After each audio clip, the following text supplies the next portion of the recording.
Alright guys, welcome to Quarantine and Coilovers. Finally are being able to get to the CL9 Fortunato coilover install. I've been wanting to go ahead and upgrade the suspension on it for a while. Like I told you guys the last time, I've really been enjoying the suspension on it, the handling. The car is great. As far as the daily driver goes, it's great. Now I just want to go ahead and improve it and take it to that next level. So we're not going to hella stance it. We're not going to do any of that. I'm sorry, AJ. I know I can't do it. It's a total bummer. Bummed out, AJ. But what we are going to do is improve it. And you know how I do. I'm definitely going to go ahead and try to buy the best that I can with just a regular dollar, right? Because I'm just a regular guy. We're all regular guys. So during these times, maybe when I get that stimulus package, I'll get some more stuff. But as of now, I just went ahead and put up the car on jack stands. I already took the Fortunatos out of the box. I just got them last week. Thanks again to the guys at Fortunato for setting me up with a great set. This time around, I decided to go with just a standard spring. I didn't go with the Swiss spring like I did on my P11 previously. The guys at Fortunato let me know that they've come long ways with their standard spring. So I went ahead and purchased that instead. All of our cars have Fortunatos at this point, so I had to go back to what I know. I know there's plenty of options out there for the CL9, but this is more a quality street and definitely can perform on the track if I ever track the car, which I more than likely will at some point. So we're also doing, while we're at it, let me see if I can take these out of the bag. We have these hard race rear camber arms. So we got these, and then I know for the front, as I'm learning more and more about the CL9, I needed to use, don't look at these yet, I have them covered up, it's okay, AJ, look, okay, that's what I was they even got a mask on them, look. We don't want see that? To catch the COVID. We don't want it to get the Rona. And then also, I picked up front camber arms, the hard race front camber arms. So we're gonna install these today. We are going hella flush. You know what? We're gonna have to stancy a little bit, right? Stancy dance. So stance will make her dance. You damn right. So we picked these up. I spoke to a lot of people who road raced their CL9s, and they all told me, well, I would say a good 80% of them told me pick these up. Out of all the options that are out there, Tony Jackson actually helped me decide on these, and then there was another guy by the name of Jose and a couple other people that track their CL9s that say they run these with no problem. So they have really good bushings. So apparently, I just went with that, right? So we'll see what happens. I'll let you guys know how I like 10 degrees of camber, dude. And then the wheels. I'm actually gonna cut out the slots here so we can go infinite camber. Gonna do what the Civic's do and cut out the upper. 6.5 hours later. On my Civic, these 10 years ago when I had my Civic. 3 days later. These poked through the apron. So since the last time you guys saw the car, I did a couple of changes on it. I did purchase a CT icebox, formerly known as Comtech. Thanks again to Marcus at Heel Toe. That got to me super fast. So I did replace that. And then thanks to AJ, I got a color matched Euro grill. Okay, it's not perfect, I get it. But again, this will all go away at some point when I buy the JDM lip for it from the Accord Euro R. But so far, I love that a lot better than the stock old grandma, chromey, everything kind of grill. So. Wait, this is a Honda? Yeah, dude. Oh. That was an Infinity or what? I thought it was an Acura. No. No. So yes. All right, what are we doing in here first, man? Okay, so as Juan explained, we're replacing the uppers with the I almost said Cusco hard race for that hella negative camber because we've got wheels that don't fit. So cotter pin here, a couple bolts up here. It's pretty simple, right? Pretty simple.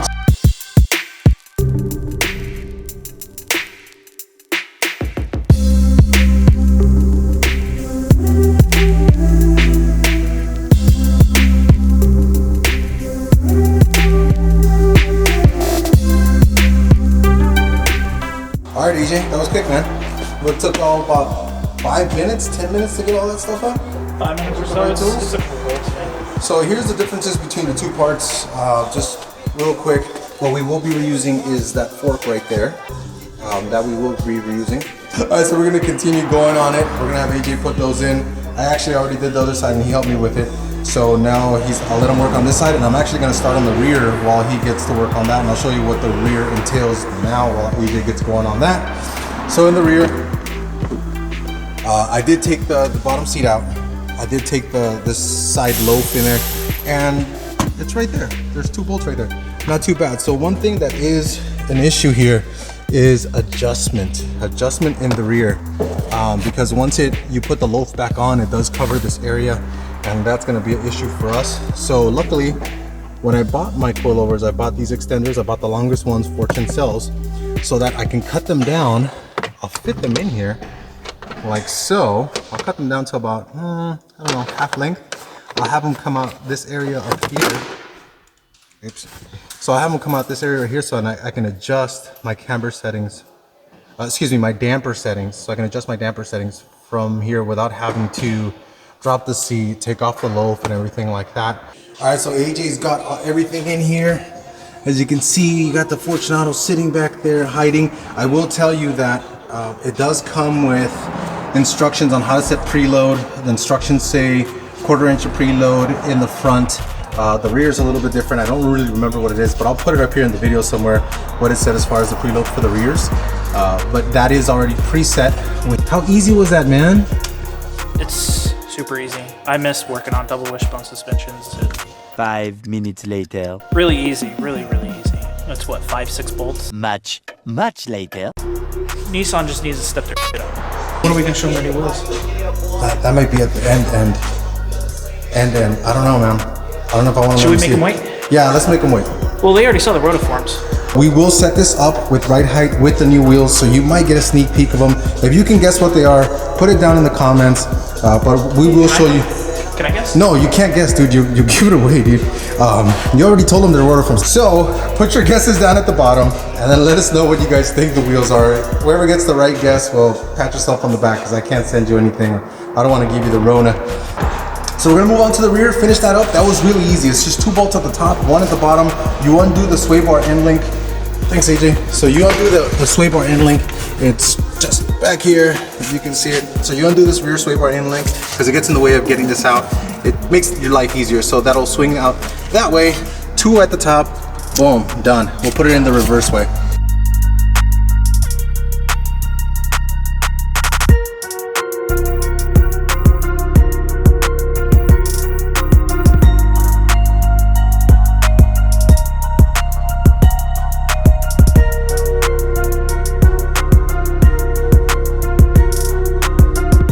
All right, so now we're pretty much just getting to the phase of getting these camber arms in. AJ has it set up here with one of the rear bolts in there, so pretty much the bottoms are lined up. So the way you adjust these, just to get it close, I'm gonna have the west end, of course, do all the alignment adjustments.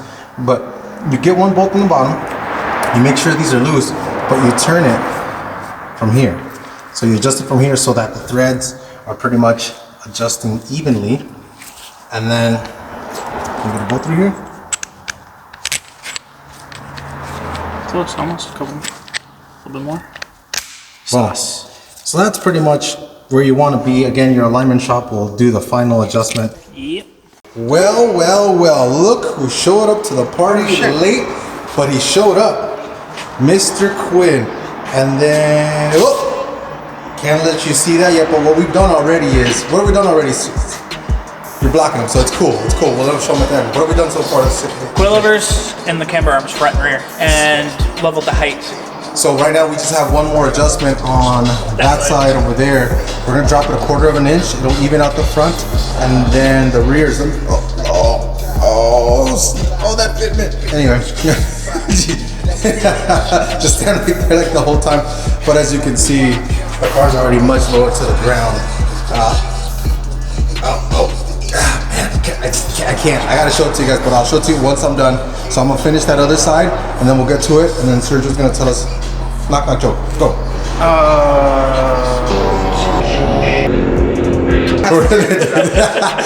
We're gonna put that in anyway. Thanks for the joke. All right, Sergio. Big reveal. Bam! Look at that. These are Wedge Sport TC105Ns. What size? They're 17x9 plus 49.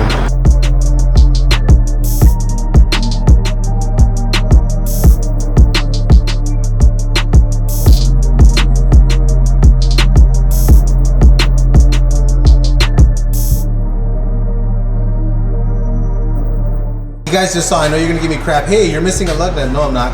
The set of the lug nuts actually came with lock nuts as well. I just didn't put those on because we're gonna be taking the wheels off again to do the final tightening of all the suspension components. And then at that point, it is complete. So let me zoom out, show you guys.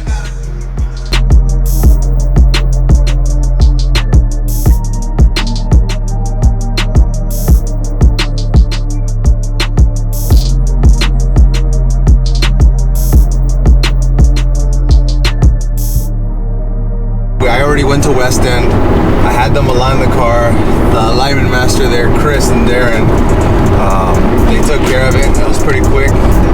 The car was severely towed in. I was able to go ahead and get 2.6 degrees of camber in the front, 2.2 in the rear with all the hard grease stuff. I did go with 16K in the front, 9K in the rear. And although that may seem high, for those of us who come from McPherson suspensions, really it's very comparable once you go ahead and go into something that's double wishbone, from my understanding. So I'm not sure what it translates to from McPherson to double wishbone as far as spring rates goes, but this is very compliant. This is no stiffer than my P11 was on Swift springs. And the one thing I will say is these Fortunato springs, they ride great. They told me over there, Fortunato, Chris told me at Fortunato, hey, try our standard springs. They're fantastic. A lot of people love them.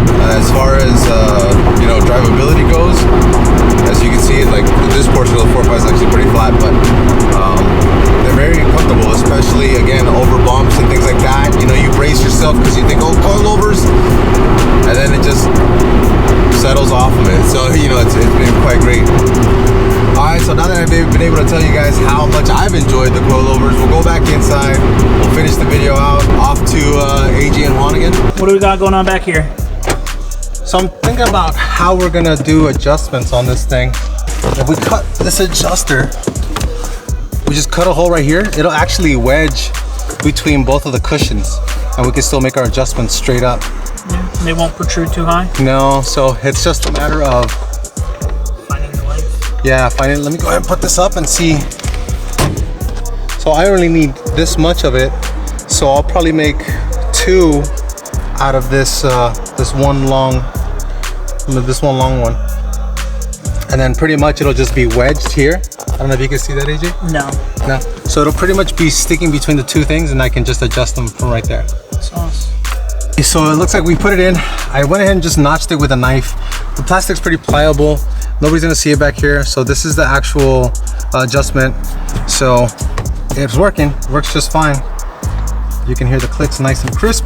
So what I'm gonna do is I'm gonna put the seat up, and we're gonna take this out of here. Put the seat up and see if that interferes with the seat. The light. Okay, it's there. Let me go ahead and see if you want to come from this side maybe. But this hooks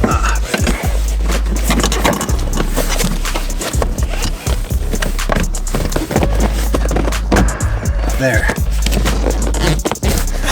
And adjustment knob there. Yep, I can feel all the clicks. Yep, 10, 11, 12, 13, 14. All right, so I can feel the clicks. That's where I'm gonna set it. I'll probably go back down to 10 all around just for them to settle in.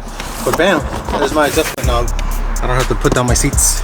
Sweet, I'll do that on the other side, and then we'll have adjustment on both sides.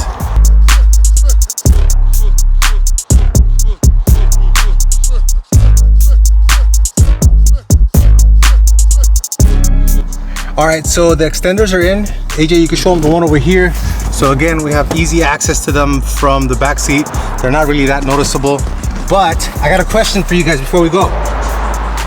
I do have the Accord badge that goes on the trunk. I did have to put the Honda badge in the trunk of it because the front grille, the Euro R Accord, only comes in a Honda badge. So I figured it'd look funny if this said Acura. I did remove the TSX one. I used that 3M rubber wheel to remove the emblem glue. But what do you guys think? Leave it in the comments. Should we put the Accord emblem there? I know what AJ says. Should I put the Accord emblem there? Should I leave it badgeless? My B13's badgeless. My P10, what's the badgeless? Yep, it's badgeless. Accord or not, should we put it in there or not?